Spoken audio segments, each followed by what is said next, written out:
아멘. 오늘 다 함께 은혜 나누실 말씀은 신약성경 에베소서 2장 14절에서 18절 말씀입니다. 에베소서 2장 14절 18절 말씀을 우리 다 함께 합독하시겠습니다. 시작. 그는 우리 외 합형이신지라 둘로 하나를 만드사 원수된 것 곧 중간에 막힌 담을 자기 육체로 허시고 법조문으로 된 계명의 율법을 폐하셨으니 이는 이 둘로 자기 안에서 한 새 사람을 지어 화평하게 하시고 또 십자가로 이 둘을 한 몸으로 하나님과 화목하게 하려 하심이라.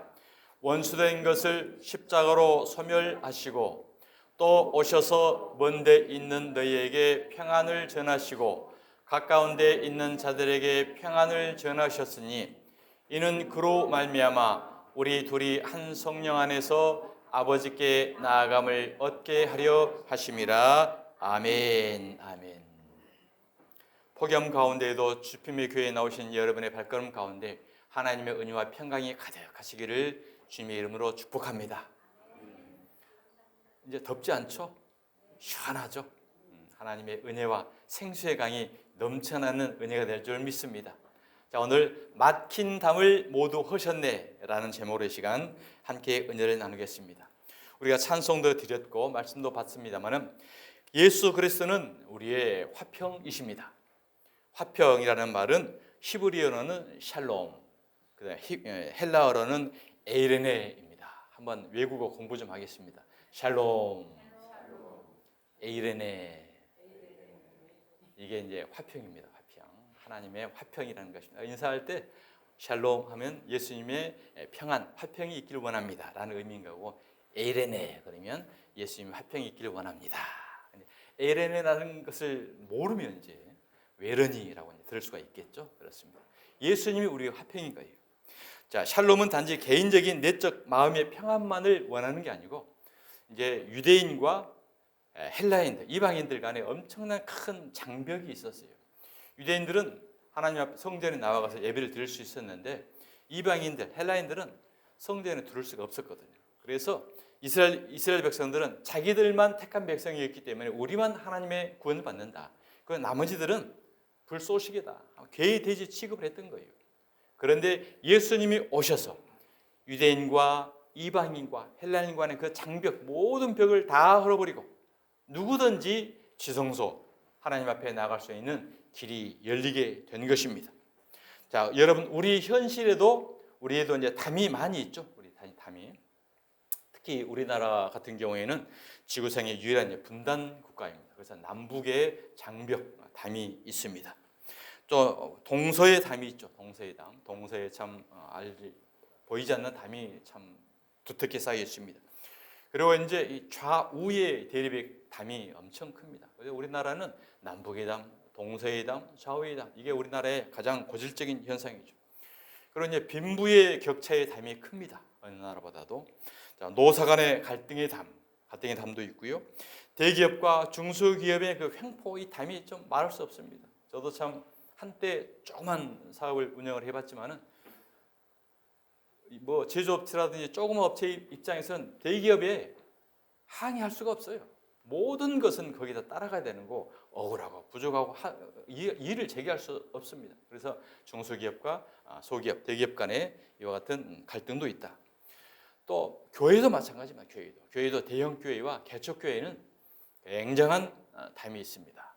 가장 담이 없어야 할 곳이 교회인데 교회는 바로 교회가 얼마나 크냐, 성도가 얼마나 많이 모이느냐 안 모이느냐에 따라서 인간을 취급을 해요. 그러니까 교회가 큰 교회에서 부모로부터 이제 뭐 이렇게 대물림을 받았다라든지 성도가 많다든지 그런 사람은 거의 뭐 왕 대접을 받죠. 아무리 복음의 진리를 선포해도 교회가 적고 성도가 적다라고 한다면 그 자리에 축도 못 껴요. 모임의 자리에도 제일 말석에 가서 앉아 있어요. 그러니까 교회도 현실도 이렇습니다. 우리 인간의 개인적인 우리 삶도 마찬가지죠. 우리 개인적인 삶도 자신의 이기주의와 기득권으로 인해 가지고 알게 모르게 이와 같은 우리의 담을 치고 우리가 살아간다는 거죠. 여러분, 이와 같이 담이 가려서 우리가 살아가는 그 근본적 원인이 어디에 있을까요? 왜 우리는 이와 같은 담을 장벽을 가지고 살아갈까? 그것은 바로 죄의 문제입니다. 죄.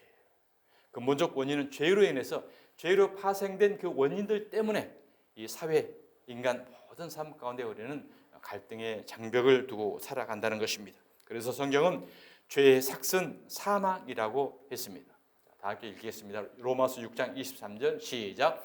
죄의 삭은 사망이요 하나님의 은사는 그리스도 예수 우리 주 안에 있는 영생이라 이니라. 그렇습니다. 죄는 반드시 결론은 죽음, 사망이라는 거죠. 지옥이라는 거죠. 그런데 하나님의 은사, 하나님의 선물은 그리스도 예수 우리 주 안에 있는 영생 구원이다. 우리가 영생 구원은 우리가 뭔가 구원을 얻을 만한 열심히 의로운 행위를 해서 하는 게 아니고 하나님의 은사, 하나님의 선물이라는 거예요. 저와 여러분이 하나님을 믿고 찬송 부르고 예배드리는 것도 우리가 인간의 힘으로는 할 수 없어요. 죄인의 그 상태 심정으로는 할 수 없어요. 하나님의 은사로 선물로 우리에게 믿음을 주셨고 그 성령님이 우리 안에 들어오셨기 때문에 하나님을 믿게 되고 말씀을 깨닫게 되고 하나님을 찬송하고 입술로 예수 그리스도가 주라고 우리는 고백할 수가 있게 되는 것입니다. 그렇기 때문에 이런 죄의 현상, 죄의 영향 아래인 사건들이, 사망의 현상들이 온갖 시기, 질투, 경쟁들이 나타나 서로를 가로막는 장벽을 이루고 있게 되는 것입니다. 여러분, 세상에서 죄다 그렇게 한다면 그 죄는 무엇으로 규정을 하죠? 그래서 바로 인간관계와 국가 간의 관계에서 정한 법률을 어기는 것을 죄라고 이야기를 합니다. 그렇죠? 자, 이 법률이 없다고 한다면 죄인이 없게 되겠죠.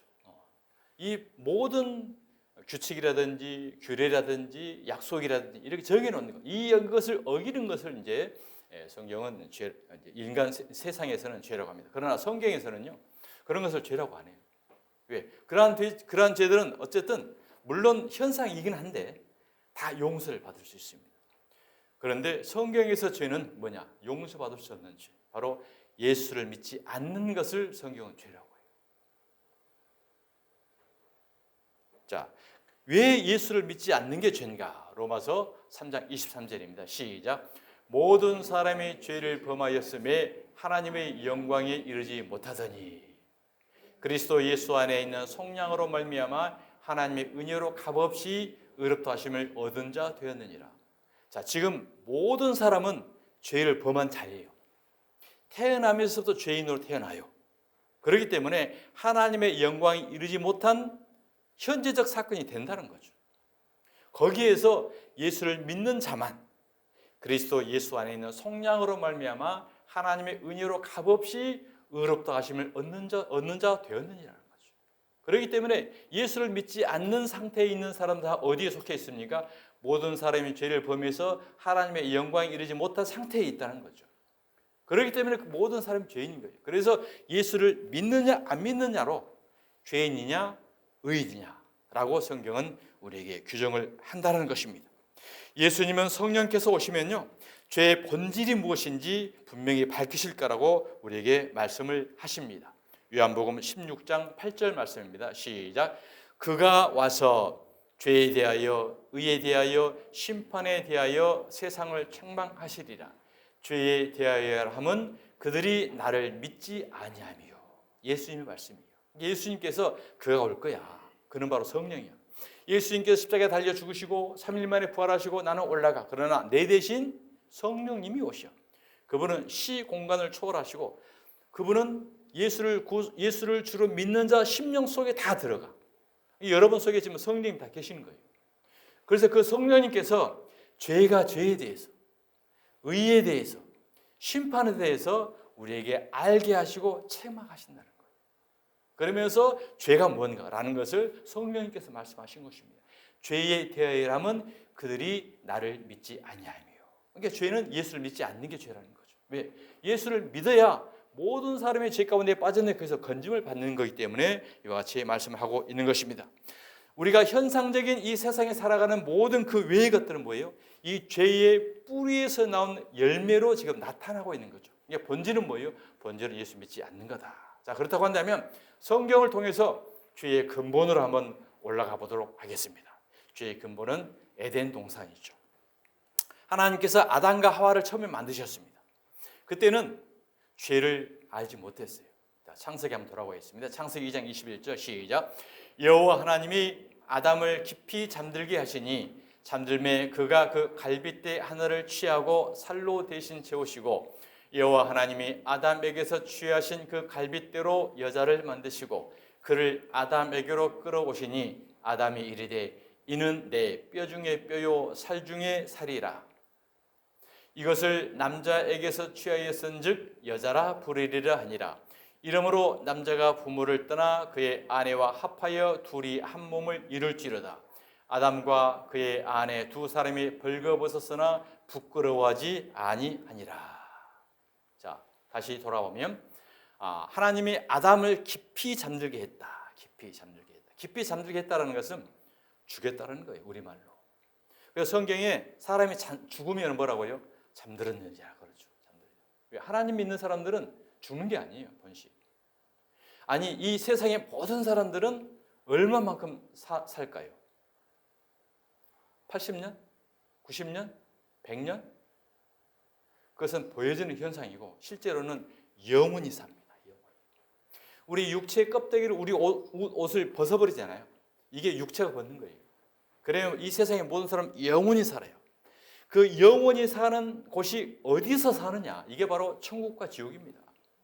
예수를 믿는 사람은 천국에서 영원토록 살아가요. 그건 시간이 없어요. 처음과 끝이 마지막이요. 영원 시간 속에 들어가는 거고 예수를 믿지 않는 사람, 모든 사람이 죄를 범하였으며 하나님의 영광에 이르지 못하던 이들은 바로 지옥 가운데서 영원히 산다는 거예요. 차라리 이 땅에서 살다가 마음껏 죄짓고 살다가 죽어서 끝나버리면 행복해요. 어차피까지 그 80년, 90년인데 죽으면 끝인데. 그러니까 예수를 모르는 사람들은 죽으면 끝이라고 생각하잖아요. 그런데 예수를 안 믿고 죽은 사람은 지옥 가운데서 영원 가운데, 불구덩 가운데, 처참한 가운데 살기 때문에 가장 불행한 인생이 되는 거죠. 자, 그래서 하나님이 아담을 깊이 잠들었다는 것은 바로 죽였다는 거예요. 죽여서 잠들매 그가 그 갈빗대 하나를 취하고 살로 대신 채우시고 여호와 하나님이 아담에게서 취하신 그 갈빗대로 여자를 만드시고. 여자의 재료가 무엇입니까? 여자의 재료. 하나님이 여자를 뭐를 만들었어요? 한번 보셔. 갈빗대. 남자는 아담은 뭐로 만들었습니까? 흙으로 만들었어요. 갈빗대가 셀까요? 흙이 셀까요? 그래서 여자가 셉니다. 남자는 여자에 못 당해요. 갈빗대로 흙 후려치면 흙은 부셔져요. 아무리 튼튼하게 만든 흙이라도 흙이 가장 약한 게 뭐예요? 물이잖아요. 물만 부으면 흐르르 쓰러져요. 여자의 눈물에 남자는 녹아지지 않을 사람 없습니다. 그래서 본시 남자는 흙으로 만들어졌고 여자는 갈빗대로 만들었다. 자, 이것은 우리가 이제 현상적인 내용인데 영적으로 보면요, 아담은 예수님의 모형입니다.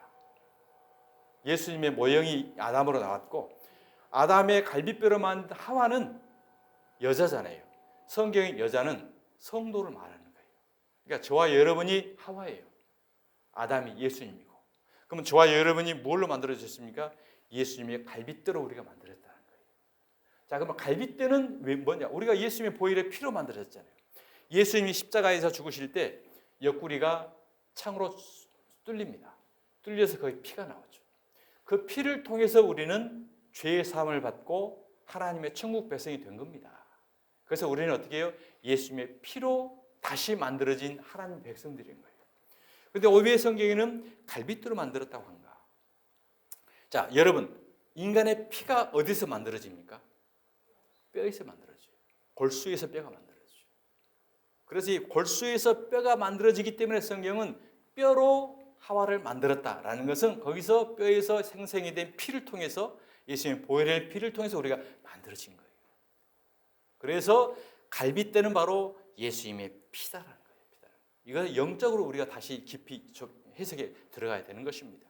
자, 아담이 이르되 내 뼈 중에 뼈요 살 중에 살이라. 저와 여러분은 예수님과 한 몸입니다. 왜요? 예수님의 뼈고 예수님의 살이기 때문에. 그래서 우리는 예수님과 하나 된 거예요.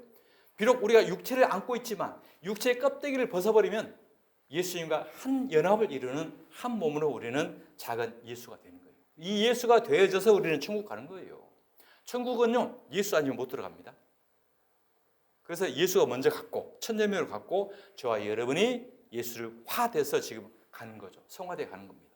자, 그래서 이것을 남자에게서 취하였은즉 여자로 부르리라 하니라. 이러므로 남자가 부모를 떠나 그의 아내와 합하여 둘이 한 몸을 이룰지로다.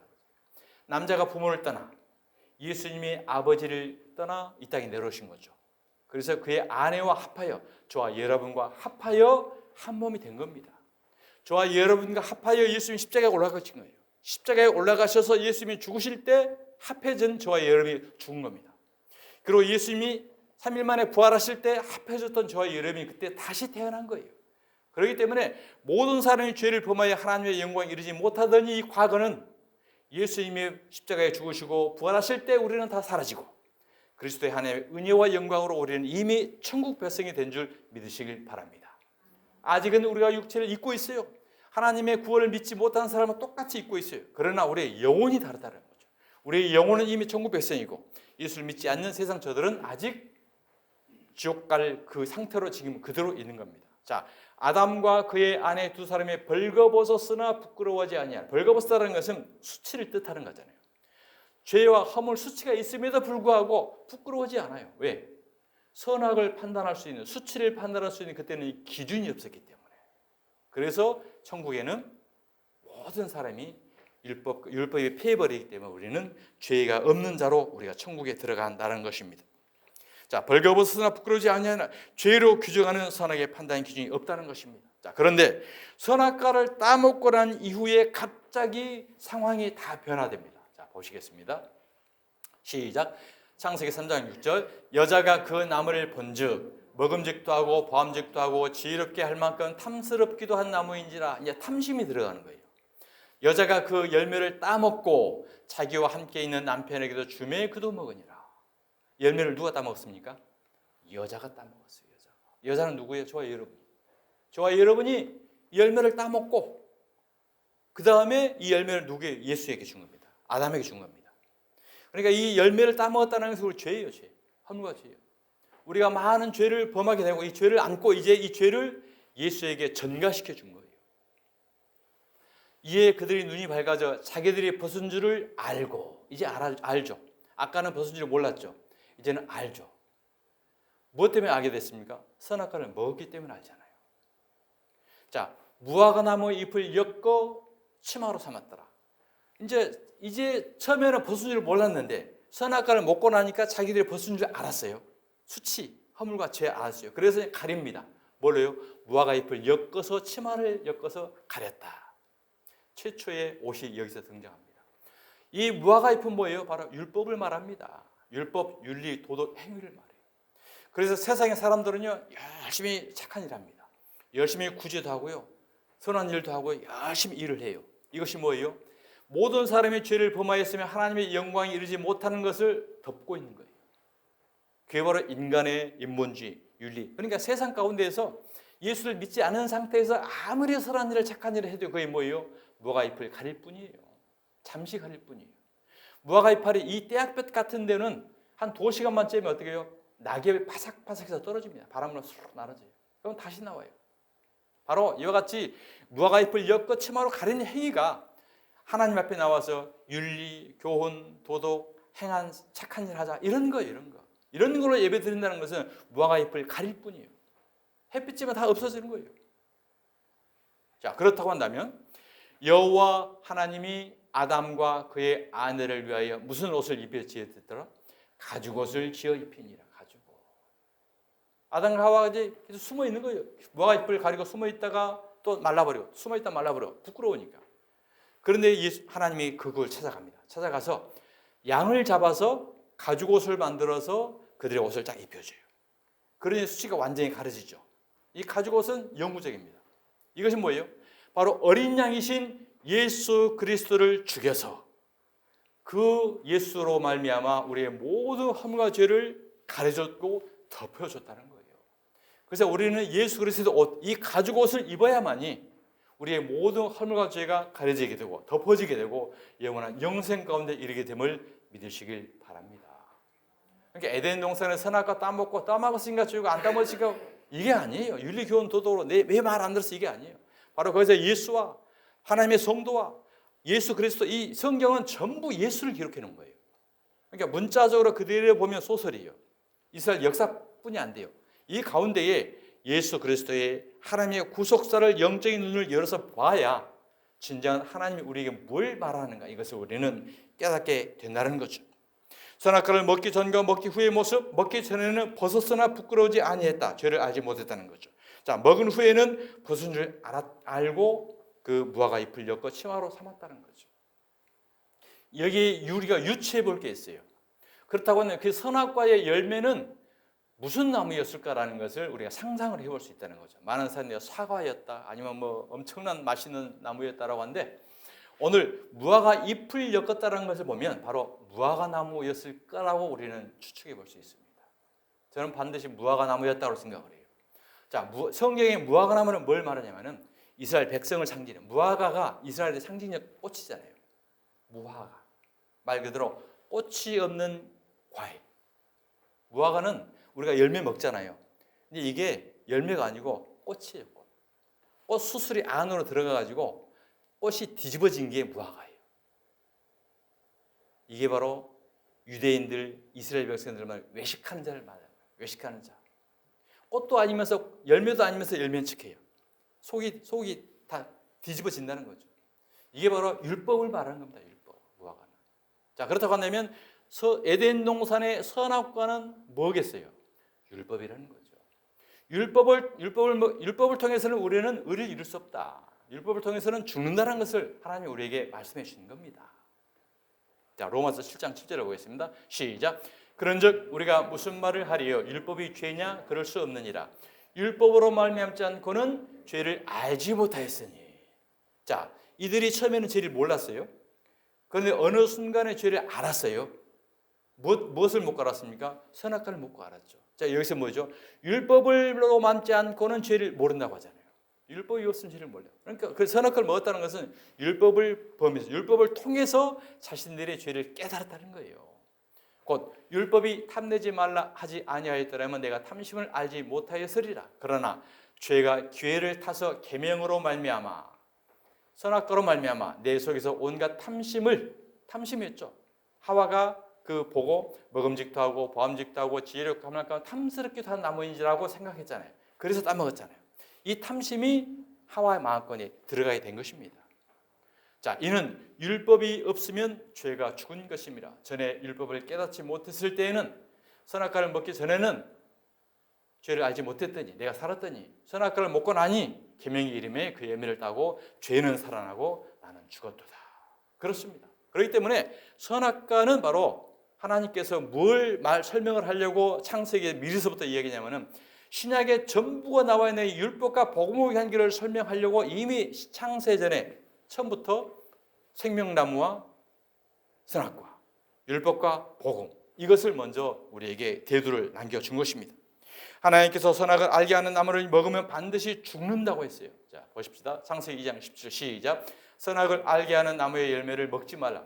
내가 먹는 날에는 반드시 죽으리라 하시니라. 율법을 통해서 의를 이룬다고 한다면 반드시 죽는다는 거예요. 율법을 통해서 의를 이룰 수 없다. 갈라디아서 율법 행위를 행하는 자 저주를 받을 자도 그러잖아요. 사도 바울이. 자, 그러면 왜 이 여자가 선악과를 따먹었을까? 이렇게 하나님의 먹으면 죽는다고 경고했는데도 불구하고 여자는 선악과를 따먹습니다. 왜 따먹죠? 시작. 여호와 하나님이 여자에게 이르시되 네가 어찌하여 이렇게 하였느냐? 여자가 이르되 뱀이 나를 꾀므로 내가 먹었나이다. 뱀이 하와를 꾀인 거예요. 하나님이 분명히 하와에게 너 이거 먹으면 반드시 죽으려 했는데 뱀이 와서 꾀니까 하와가 먹었다는 거죠. 자, 그럼 뱀이 하와를 깰 때 어떤 말을 했을까요? 좋은 말을 했을까요? 나쁜 말을 했을까요? 좋은 말을 했죠. 좋은 말을 했죠. 제비는요, 사모님, 세상에서 사모님이 가장 아름다우십니다. 그래요. 자기가 그렇게 아름답지 않은 줄 알면서도 꾀에 넘어가는 거예요. 사모님, 정말 아름답습니다. 정말 예쁘십니다. 제비는 여자가 가장 귀에 쏠깃한 얘기를 하는 거예요. 그러니까 하나님이 너 먹으면 죽는다고 반드시 경고했음에도 불구하고 이 말의 꿰매 넘어가서 뱀이 꿰니까 먹어버린다는 거죠. 여러분, 이 말이 오늘 이 시대에 우리가 뭘 의미할까요? 오늘 이 시대에도 강단에서 선포하는 설교가 우리의 쫄깃한 귀에 듣기 좋은 말을 우리는 꾀임을 받을 수 있다는 거예요. 진리가 아닐 수도 있다는 것을 우리는 심각하게 깨달아야 하는 것입니다.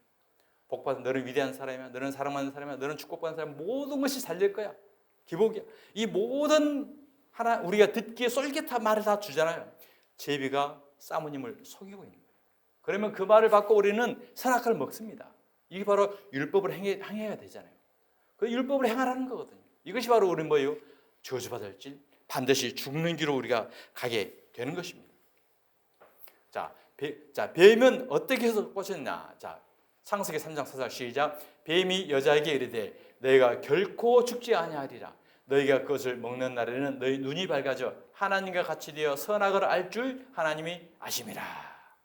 하나님은 반드시 죽는다고 했는데 뱀은 죽지 않아. 너희가 그것을 먹는 날에 너희 눈이 밝아지고 하나님과 같이 되어.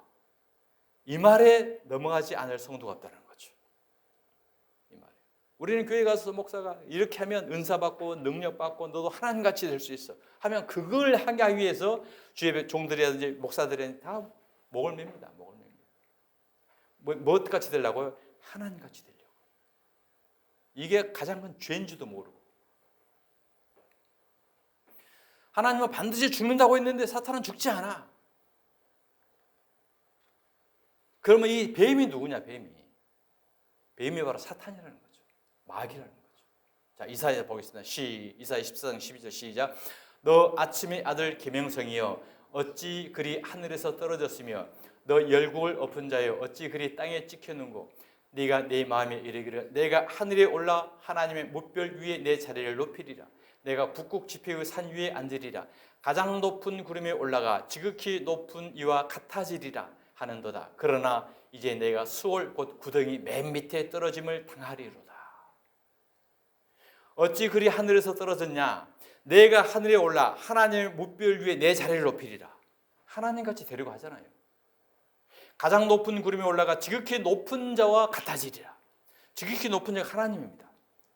하나님과 같아지려고 하는 게 누구예요? 사단이고 마귀고 뱀이었다는 거예요. 그래서 천국에는 미가엘과 루시퍼와 가브리엘 이 세 천사장이 있었어요. 그 중에 가장 유능했던 천사장이 루시엘이었는데 이 루시엘이 하나님을 대적한 거예요. 대적해가지고 지금 쿠데타를 일으켜가지고 실패해가지고 하늘에서 떨어진 거예요. 그가 떨어져서 하나님까지 데려다 떨어져가지고 추방당해가지고 어디 왔냐?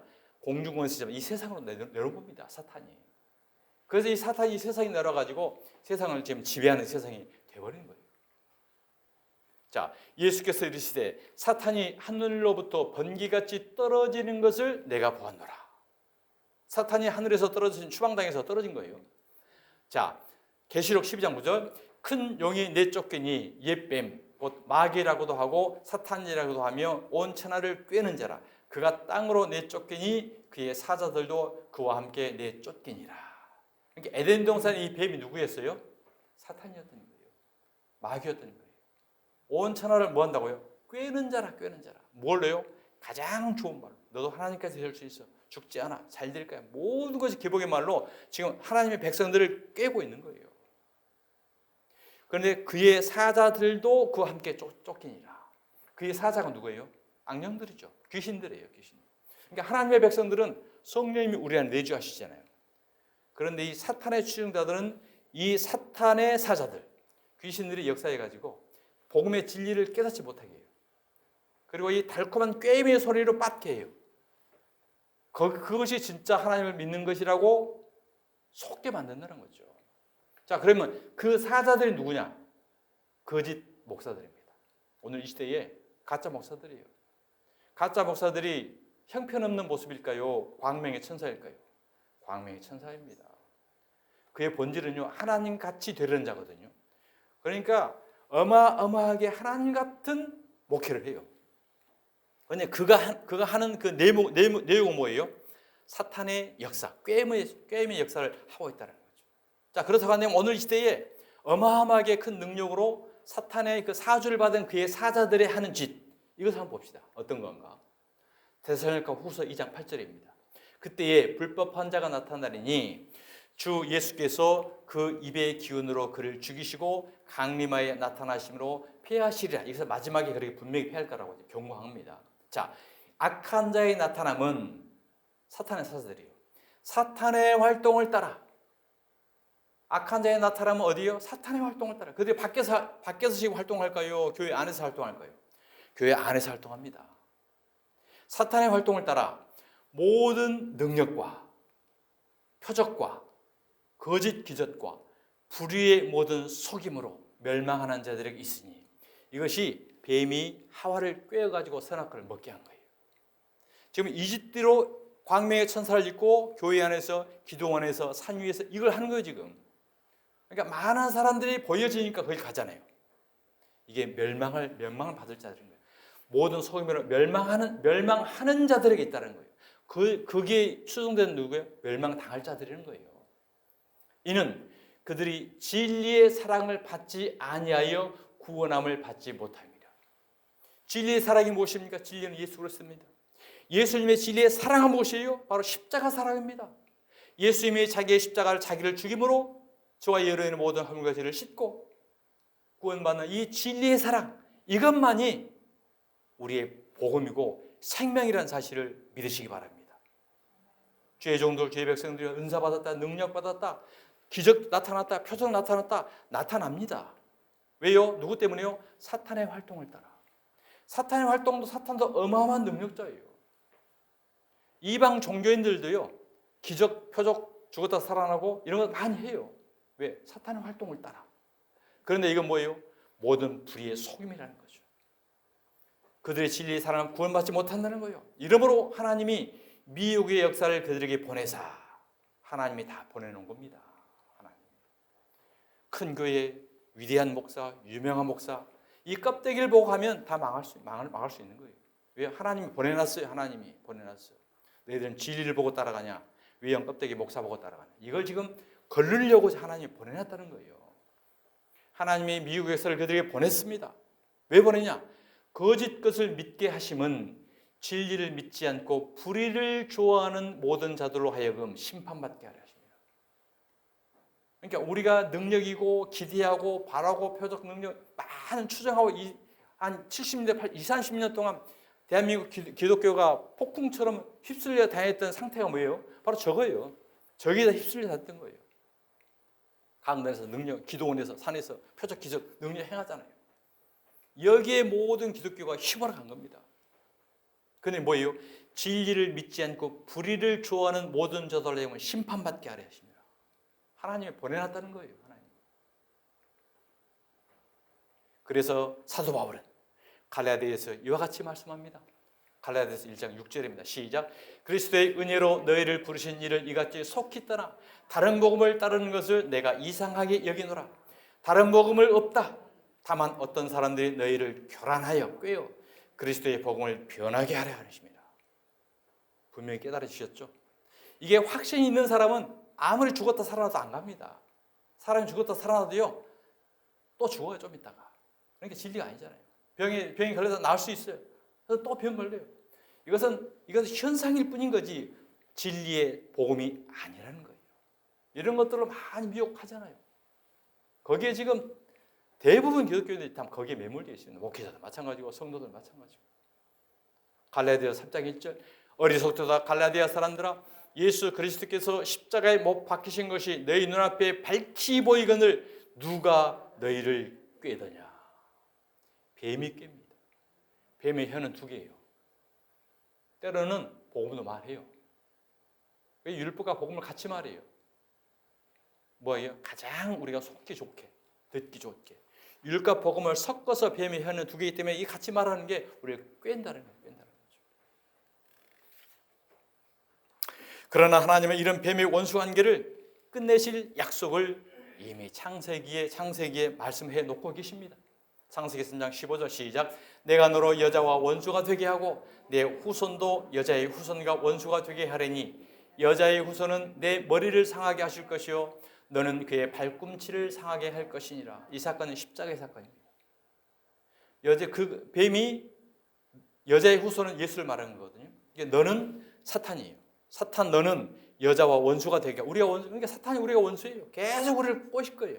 계속 낄 거예요. 내 후손도 여자의 원수의 후손과 원수가 여자의 내 후손이고 그 사자들 그 사자의 수종을 받은 거짓 가짜 목사들 그들이 계속 하나님의 백성들을 지금 꿰는 작업을 하고 있다는 거죠. 대리니 여자의 후손은 예수는 네 머리를 상하게 하실 것이라. 너는 그의 발꿈치를 상하게 한다. 그래서 예수님을 십자가에 못 박잖아요. 발에 못을 박잖아요. 너는 예수의 못을 박을 뿐이지만 예수는 부활하심으로 말미암아 너 대가리를 박살릴 거야. 예수님은 사탄을 이미 이겨냈다는 사실을 기억하시길 바랍니다. 이것이 바로 이 약속이 바로 원시 복음이라는 거예요. 이 말씀대로 예수 그리스도께서 십자가의 원수 관계를 하나님께서 완벽하게 이기셨습니다. 그렇기 때문에 우리는 예수만 믿는 거예요. 보이는 현상 이것들은 우리는 껍데기예요. 절대 흔들리지 않습니다. 이런 복음의 믿음이 굳건하게 있는 사람은 외형의 환경의 모습들에 흔들리지 않고 한 걸음 한 걸음 십자가만 걸어가는 저와 여러분이 되어야 할 줄 믿습니다. 그래서 아담은 바로 예수님의 모형이었다는 거죠. 로마서 5장 12절 시작. 그러므로 한 사람으로 말미암아 죄가 세상에 들어오고 죄로 말미암아 사망이 들어왔나니 이와 같이 모든 사람이 죄를 지었으므로 사망이 모든 사람에 이르렀으니라. 죄가 율법 있기 전에도 세상에 있었으나 율법이 없었을 때는 죄를 죄로 여기지 아니하였느니라. 그러나 아담으로부터 모세까지 아담의 범죄와 같은 죄를 짓지 아니한 자들도 사망이 왕노릇하였으니 아담은 오실 자의 모형이라. 그러니까 이 땅에 오는 모든 사람들은 아담의 범죄와 같은 죄를 짓지 아니한 자들도 이미 죽은 자라는 거예요. 사망이 있다는 거죠. 그래서 아담은 오실 자의 모형이었다라고 우리에게 분명히 말씀합니다.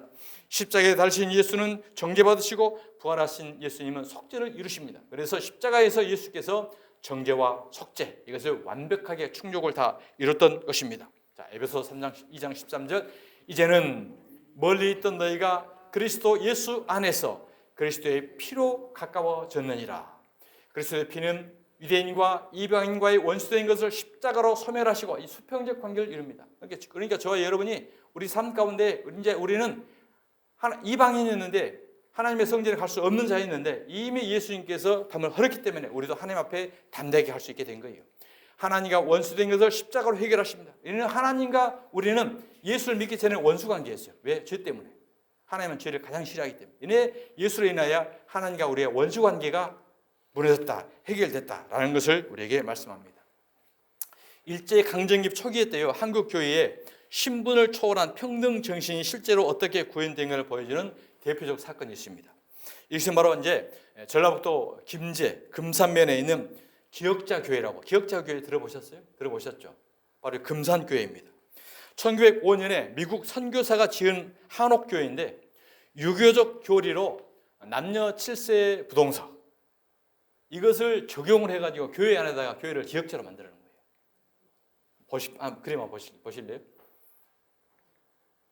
자, 이게 이제 지금 기역자 교회 금산교회예요. 전부 금산교회인데 안에 내부를 보겠습니다.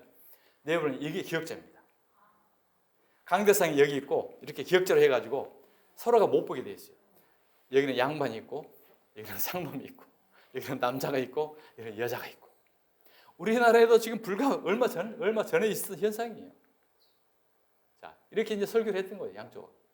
그래서 이게 이제 기독교의 성교수님 이제 기념관으로 지금 교회를 만들어 놨는데 기념관 만들어 이와 같이 전에 예배를 드리고 있다는 거죠. 특이한 것은 양반 출신의 이 교회 양반 출신의 조덕삼이라는 분이 계셨어요.